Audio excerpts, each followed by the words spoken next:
guys? How? Welcome back to another, ridiculous segment that, well, it's not ridiculous. MAGA. MAGA! As Colbert would say. So, we wanted to have a discussion about these MAGA kids. MAGA kids. So if you haven't heard or seen the story, there were... You should just edit it in the background, have it going on. Right, yeah, so... The smugness. The smugness, the... Smuggening. The smuggening, I like that actually, or smuggate, we should call it. Oh, there we go. Well, I suppose we better talk and quit laughing. Yes.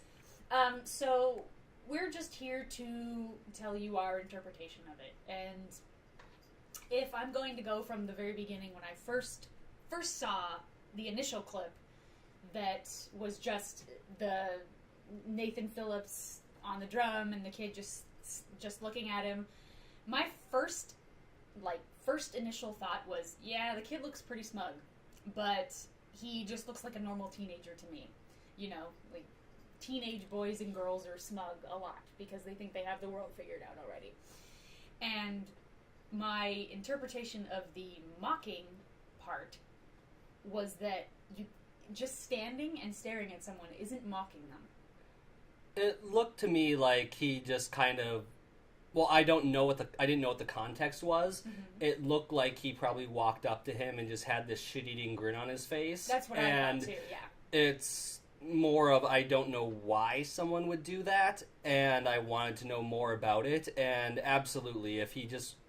My thought initially was that maybe it was a group of pro-Trump people and an anti-group Trump of people who were banging drums, and then maybe they just got in each other's faces, and he was perhaps just being a smug little shit. Yeah.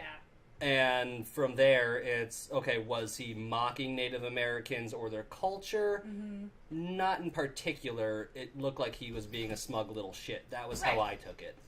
And then the initial news reports came out and said that these kids were dancing around and chanting and mocking the Native American person. And they referred to the Native American man as a Vietnam veteran. And actually, I think he referred to himself as that too. I could be wrong. I'll look that up later. But I think that was also a little misleading. He was not a Vietnam vet. He never served. He was a Marine, but he was never deployed.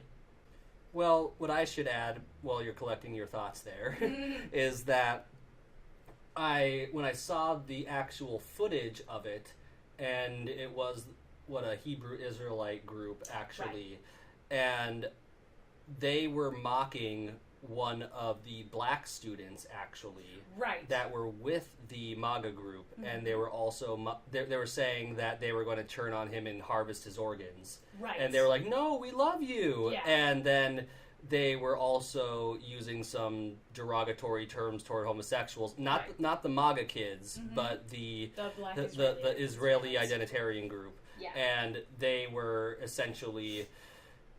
And they would and the MAGA teams did not respond very well to the homophobia.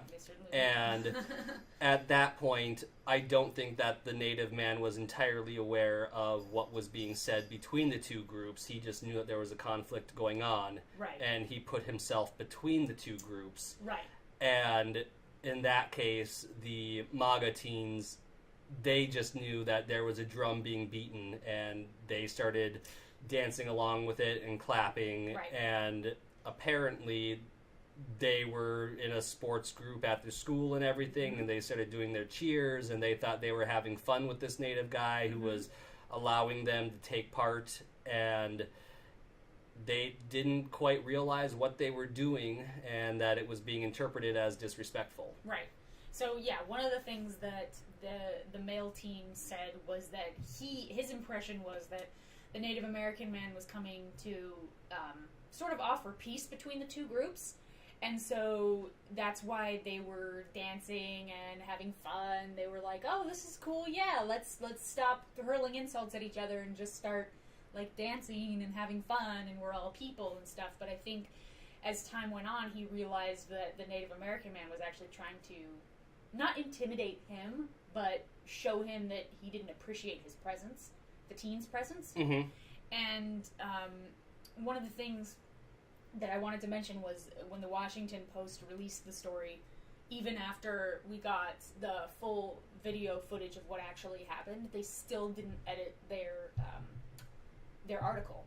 So it may even still be standing, saying that they were instigators and they were guilty and they were, Republicans, racist, whatever.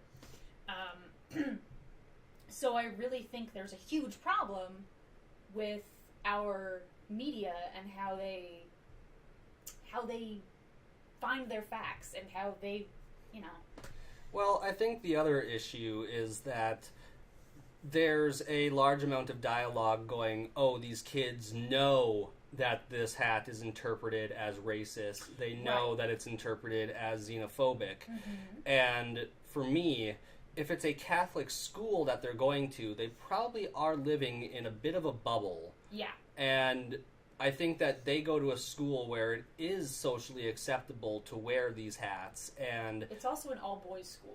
An all-boy Catholic school, so it's a very niche group. Yes. And they may not be exposed to the fact that people are offended by these things, and they probably don't actually watch near as much outside media as some of these other people do. So they may have been surprised by some of the reactions or not understood the context of why people were as angry as they were. Absolutely.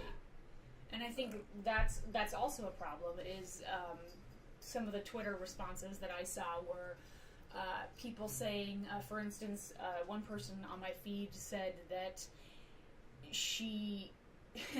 if she saw you wearing a MAGA hat, regardless of what your gender was, what your age was, whatever, she said, I'm going to call you out on your racism. And my response to that was, assuming someone's motivation based on their clothing is the same thing as saying a girl wearing a short skirt deserves to be raped or assaulted. I feel like that is the same kind of comparison. Well, going that you're wearing an article of clothing and therefore you deserve to have some form of, maybe not physical assault, but verbal assault. I mean, I could see where someone might say the comparison is a stretch, yes. But going, you deserve a negative consequence due to an article of clothing that states your intent. Right. I see where the comparison exists, or because you can compare any two things. You could compare a soda can to an orange. Right, exactly. You can compare an elephant to an ant, or a non-living item, a planet. Yeah. In which case, I think the whole MAGA kids incident is basically based on assuming intentions. It definitely is, yeah. I do think that the kids knew that there was hostility being directed toward one of their classmates. Right. And if people are going to call them racist for saying that they love one of their black classmates, and it seems like it's a very confusing circular logic. Yes. You could argue that you don't like the concept of them supporting an immigration wall. I do think that's a very blunt and simplistic answer. Maybe not all of them even like the concept of a wall. Right. But they still like Trump and disagree with him on that. That'd be kind of a weird one. Right. But at the same point, One thing I want to mention real quick is that a lot of people get wrong is that the wall wasn't Trump's idea. Hillary supported the wall several years before Trump did. Right. And I think a lot of people are just trying to grasp at straws, and I'm not really sure why that is. I'm trying to figure out what drives people to just immediately jump on the negative bandwagon. And there were so many tweets that were calling for these kids to be doxxed, to be named, to be shamed, to be punched. Like, one instance was the SNL, whoever was on an SNL one of their cast, writers. One of their writers had said, I'll suck your dick if you send me a video of you punching this kid in the face. And it's like, whoa. Well, to be fair, I don't think she would actually come through with that offer. Certainly not. but, you know, and then there was, like, the recording artist that said, if you send me a video of you kicking this kid in the nuts, I'll send you my entire discography, you know, autographed and all that stuff. I just think, and actually Kathy Griffin, who... Oh, of course. Called for their shaming, their doxing, their making an example of, and there were a few people who actually tried to report that to Twitter, which Twitter did nothing, of course. Well, yeah, it shows a blatant double standard there. Sorry, I cut you off. No, but it's fine. It shows a blatant double standard where, with Twitter, I can respond to Stephen King addressing a racial slur, and I will get banned for a week. Right.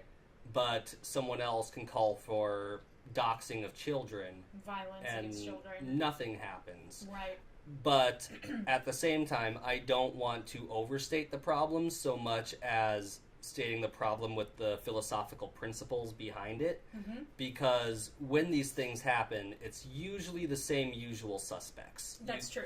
You get Hassan Piker and all just the same thing going over and over. Oh, we need to punch this person in the face. Right. But it's not that we get the world at large promoting violence. Right. It's that the dialogue continues to allow promotion of violence, which is not protected by the First Amendment, but the CEOs of these companies still allow it, and the people who run these accounts or moderate them still allow it while they block other things. Right. And one more thing that I wanted to mention is I know there are quite a few people out there who, excuse me, they equate wanting a border wall or wearing a MAGA hat as being racist because of